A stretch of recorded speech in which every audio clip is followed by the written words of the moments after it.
I'm going to play my land for turn and then pay 2 mana and cast a Bob, and then I'll pass turn to you. Can I read that real quick? I don't know what Bob does. What is that card? Oh yeah, definitely. Here you go. Bob's Dark Confidant.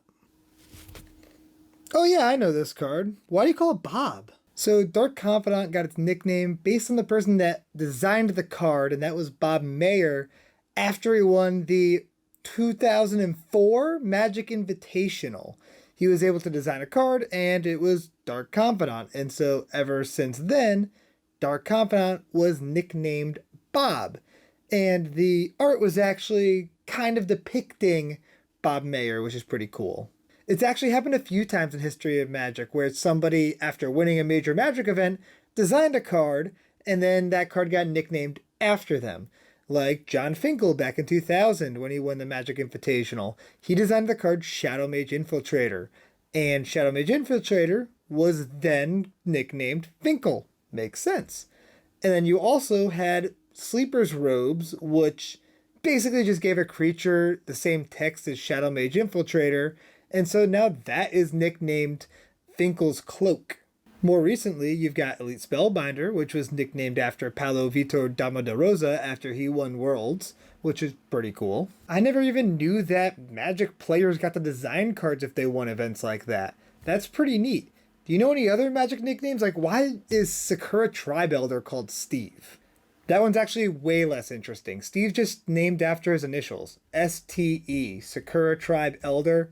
It's pretty close to Steve, so he got the nickname Steve. Okay, I guess that makes some sense. What are some other nicknames that I may just be forgetting right now? You know the cycle of dual lands from Ravnica that everybody tends to play? Shock lands? The reason why they're called shock is because they shock you when they enter the battlefield, specifically the card Shock that deals 2 damage to any target. You're getting shocked by the land, that's why they're called shock lands. It's a little past its prime, but Cat Jesus was a pretty prevalent card for a while. It's Leonin Arbiter. The reason why it's called Cat Jesus is just because of how good it was inside of Death and Taxes. Being able to turn your Path to Exiles into the best removal spell in Magic, just better swords. Really strong inside of that deck. There's also Nevinyrral's Disc. That's got the nickname of Larry Nevin's Disc. Nevinyrral is just Larry Nevin spelled backwards, and Larry Nevin was an author of a book series called The Magic Goes Away, and Nevinyrral's Disc is actually basically a play on an object inside of that book series, so it's calling back to Larry Nevin. Elish Norn Mother of Machines has the nickname Panharmonicon because it's Elish Norn with Panharmonicon text, and obviously Elish Norn is mommy, so that's a given. Speaking of mommies, we have Mother of Runes, which is mom. That's not a very far stretch because mom, mother, same thing. And then you also have Giver of Runes being stepmom because it's not actual mom, but it's very similar to mom. But also it's step spelled Steppe, as in the steps in Zendikar, because Giver of Runes is a core, which I think is pretty neat. One of the longest lasting nicknames inside of Magic is Prodigal Sorcerer being nicknamed Tim, and that is after Tim the Enchanter from Monty Python. And they really called that back when they did the Monty Python Secret Lair, which featured Prodigal Sorcerer reskinned as Tim the Enchanter, which I thought was a great callback. And there's Gary, which I think is just because of the fact that Gary and Gray are pretty close to each other, so it's just Gary. Ooh, and one of my personal favorites, you have Deep Anal, aka Deep Analysis. Just shorten it up a little bit. Huh, I never knew, any of that. That's pretty cool. While we're on the subject, do you know why, some of the terms in Magic are used? Like mill, flicker, where did those come from? Oh yeah, okay, so a lot of different mechanics in Magic are named after one of the first cards that did that mechanic. Like Mill is from the card Millstone, which was one of the first cards that made players remove the top card of their library to the graveyard. That became milling because of Millstone. And then the term Flicker rose about from the card Flicker from Urza's Destiny. There's actually a lot of instances of this happening in the history of Magic, like the term Tutor, which means to search your library for a card. You've got Demonic Tutor, which was like the first card that came about with that. But then the term tutor really got solidified when Vampiric Tutor came out, along with Worldly Tutor, Enlightened Tutor, and Mystical Tutor. Those really cemented the term of tutor meaning search. You've also got everybody's favorite archetype to play against, being stacks. That actually came from the card Smokestack, which, if you have multiple smokestacks in play, it sounds like the word stacks. So that's where stacks, but with an X, came from. Oh, and what is the thing that green is best at in Commander? What, do you mean like ramping?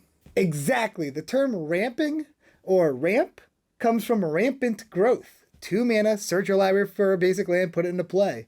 That's where the term ramp actually came from. You've also got Edict, which is target player sacrifices a creature. That's an edict effect. That came from Diabolic Edict.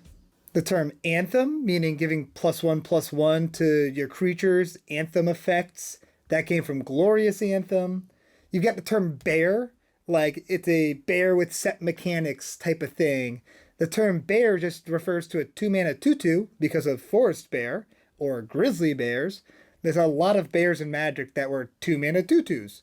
So just very early on, a 2-mana 2/2 was a bear. And so Hate Bears were 2-mana 2/2s with a Staxy effect.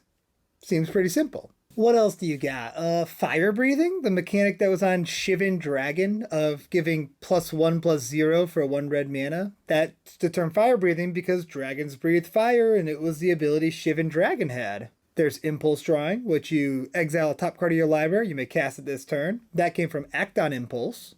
You've also got Looting. Not loot like the character, but loot like Faithless Looting. A lot of people will assume that looting came from Faithless Looting, but it's actually Merfolk Looter from way back in the day.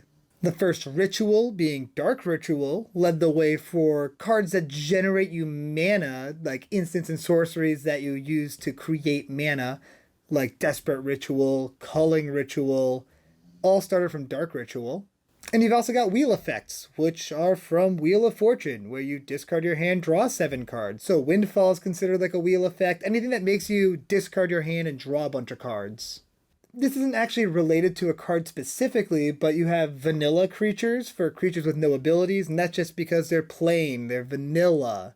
And then French vanilla is a little fancier, and so those are the creatures with no abilities outside of evergreen keywords like trample, lifelink, those cards. Those are your French vanilla creatures. I know we've gotten support for vanilla creatures, especially because they've been really power crept out. We've gotten more support for them with like Ruxa. I would love to see support for French vanilla creatures, especially if it actually named the term French vanilla in the text and it was just like a silver bordered card. That'd be funny. Huh, that's pretty cool. I wonder where some of the other cards got their nicknames from, or if there's any other mechanics that got their names from cards. Well, if you know of any, please let me know in the comment section down below. If you enjoyed this video, hit that like button and subscribe. I'll see you next time. Peace out, everybody.